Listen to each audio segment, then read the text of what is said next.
nila ako kinasuhan ay para tumahimik ako. Gusto nyo ba ako tumahimik? Gusto nyo ba ang tumahimik? Tatahimik ba tayo? Hindi po tayo tatahimik. Kayo po ang tunay na bayani ng ating lipunan ngayon. Dahil kayo po ay nag-ingay, meron po tayong nagawa. Meron tayong upper hand ngayon sa Senate. Yay! Imagine po ninyo, hindi kayo nagsalita. Hindi nila mararamdaman ang pulso ng taong bayan. Dahil ang taong bayan, sino ang gusto nilang presidente? Duterte! Duterte! Duterte! Dahil narinig yon ng mga senator, bumaliktad sila. Pero kapag hindi po kayo nagsalita, talo na tayo sa Senate. At kapag kayo ay pagbibigyan, si Boy matibag ngayon at matatakot at tatahimik, yung kanilang istorya niya ang masusunod. At mali na ang appreciation ng ating mga elected officials sa Senate. At baka isipin nila gusto natin ng impeachment. Gusto ba natin ng impeachment? Gusto ba natin ng impeachment? Ayun. Kaya magpatuloy po kayo sa pag-iingay. Huwag po kayong papatibag kay matibag. Alright? Atin pong suportahan si VP Sara Duterte hanggang matapos yung impeachment process. At ipagdasal natin sa Panginoon na hawak natin ang mayorya until then. At makakaasa tayo ng susunod na maging Pangulo ng Pilipinas ay si VP Sara Duterte! Duterte! Duterte! Duterte! Yun lamang po. Maraming salamat mga kapatid. Alright mga kababayan, so gawa natin ng reaction video and also personal opinion itong naging speech po ni Attorney Harold Respicio, no, na talagang may laman kumbaga. At dito pa lang sa kanyang mga naging pahayag ay pagpapakita na po na wala po siyang uurungan, no? At itutuloy niya kung ano yung kanyang pinaniniwalaan, kung ano yung kanyang ipinaglalaban. So may isang interview kasi itong si Matibag ng NBI, yung director ng NBI, na si Attorney Harold Respicio daw ay kakasuhan, no? O hindi ko alam kung nakasuhan na nga ba siya. Dito nga po sa kanyang inciting to sedition. So kasi parang ang lumalabas ay nanghihikayat etong si Attorney Respicio ng isang revolusyon, no, laban nga dito sa administrasyon ng Marcos. So ito po ay pinabulaanan ni Attorney Respicio at wala siyang ginagawang ganon. At inexplain niya naman dito mga kababayan na nagtatanong siya at sumasagot lang naman yung kanyang mga audience. So abogado naman kasi to si Attorney Respicio at alam niya naman siguro yung tama at mali at alam niya naman kung ano yung mga ikakapahamak niya, kung ano man yung sasabihin niya. Kaya bago yan tumungtong sa entablado, alam niya na mga kababayan kasi nga masyadong mainit, no, yung mga tumutuligsa o yung mga kritiko ng kasalukuyang administrasyon sa paningin ngayon ng yan, NBI, PNP, ombudsman o kung sino man. Kasi alam na natin mga kababayan, no, na ito ay ni Marcos, no? Kumbaga sila ay nasa posisyon ngayon kaya talagang hirap yung mga kritiko at mapapansin po natin yan mga kababayan na yung mga nagki-criticize o yung pumupuna sa administrasyon ngayon, sila yung parang pilit na pinapatahimik. Kaya nga nakakatakot magsalita mga kababayan. Kahit sabi mo na magsasabi ka ng totoo, yun pa yung ikapapahamak mo, 'di ba? So, grabe mga kababayan, itong usapin sa flood control, up until now, hindi pa rin po nabibigay niya ng kasagutan, no?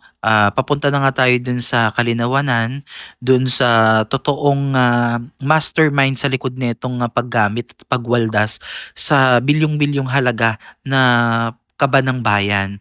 So marami pong gusto mag-testify, ang daming gustong tumistigo. Isa na nga po dyan yung 18 Marines. Tapos marami pang iba, si Manong Chavit, no, na hindi nabibigyan ng pagkakataon na marinig yung kanilang kumbaga affidavit, yung kanilang salaysay, no, na gusto natin makita sila dun sa Senado, sa hearing, na mabigyan ng pagkakataon na makapagsalita at ilatag yung kanilang mga pinangahawakang ebidensya. Kasi para sa akin mga kababayan, mahalaga din na mapakinggan din yung kanilang side. Pero hindi ganito yung nangyari mga kababayan kasi hindi pa man din sila nakakapaglahad ng kanilang tunay na nalalaman, no? Nabibigyan na kagad sila ng judgment, no? Na sila ay pakawala, sila ay hindi nagsasabi ng totoo. Alam nyo yun, nakakalungkot lang mga kababayan na napakarami pong mga tao ang gustong tumistigo at magsalita pero hindi sila nabibigyan ng pagkakataon kasi parang naaano kagad sila natatag sila as sinungaling, as fake news, ganyan. Nakakalungkot mga kababayan. So ang deserve lang naman ng Pilipino ay malaman yung katotohanan, ito nga ang transparency and accountability kasi hindi naman bobo, hindi naman mangmang yung mamamayang Pilipino, no? Sa kanilang mga nakikita at napapanood. So matalino na ang taong bayan ngayon mga kababayan. Hindi nyo na yan basta ma-feed ng kung ano yung gusto ninyo at yun yung paniniwalaan nila. Hindi. May kanya-kanya na tayong paraan kung paano siyasat o maalamin kung ano nga ba yung katotohanan. So kaya nga nakakalungkot din sa part na tayong mga Pilipino, tayong mga ordinaryong Pilipino yung nagkakawatak-watak at nag-aaway-away dahil sa paniniwala, no? Yung iba-iba nating paniniwala. So, wag nating kakalimutan mga kababayan at the end of the day, tayo din po talaga yung literal na magiging kawawa dito at magsasuffer ng lahat ng nangyayari ngayong kabaluktutan sa ating gobyerno. So, ayun mga kababayan, no, nakakalungkot lang kasi kagaya nitong si Attorney Harold Respicio na nagsasalita, no, in behalf ng mamamayang Pilipino na matapang na humaharap diyan kasi imagine niyo may pamilya din yan si Attorney Harold.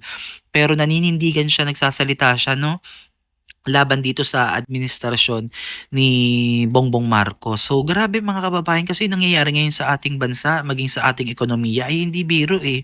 Ang lagi na lang laman ng balita, ang lagi na lang pinag-uusapan ay tungkol sa impeachment, ICC, yung mga paghuli at pagdakip sa mga ah, kakontra, no, o yung mga kritiko, yung mga sinasabi nating mga tao na tumutuligsa o kumo-question sa kasalukuyang administrasyon, sila yung parang ginigipit ngayon. Kung mapapansin niyo 'di ba sa mga senador, 'di ba, na nagkakagulo sila sa Senado, na gusto nilang palitan ulit yung nakaupong Senate President. So imagine niyo 'yan mga kababayan, pero yung tunay na problema natin sa ekonomiya, magtaas ng inflation, kakulangan sa trabaho, kakulangan sa edukasyon, sa pangkalusugan, wala 'yan. Hindi natin napag-uusapan 'yan mga kababayan 'no, na para sana sa Pilipino. Kumbaga yung mga nakikita at naririnig na lang natin puro na lang sa politika, yung kaguluhan sa gobyerno. So which is nakakalungkot mga kababayan kasi yung tunay na problema na dapat pagtuunan, dapat solusyonan, eh siya yung nahuhuli. Yung talagang lugmok na tayo mga kababayan pero patuloy pa rin 'tong ginagawa nilang kasi parang ano na 'to, parang personalan na, 'di ba yung nakikita natin parang politika sa politika na lang. Kung anong kulay mo 'pag hindi ka align sa kanilang kagustuhan, kalaban ka.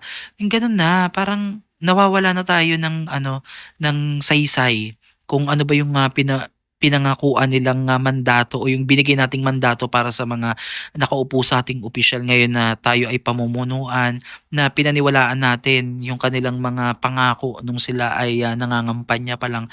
Wala na yun mga kababayan. Kaya talagang kung mapapansin ninyo sa ibang mga news, talagang bagsak, sadsad yung ekonomiya ng bansa, patuloy ang kahirapan, nawala na yung essence ng pagiging ano nila, mambabatas, nawala na yung tunay na essence ng kanilang tunay na paglilingkod bilang isang leader.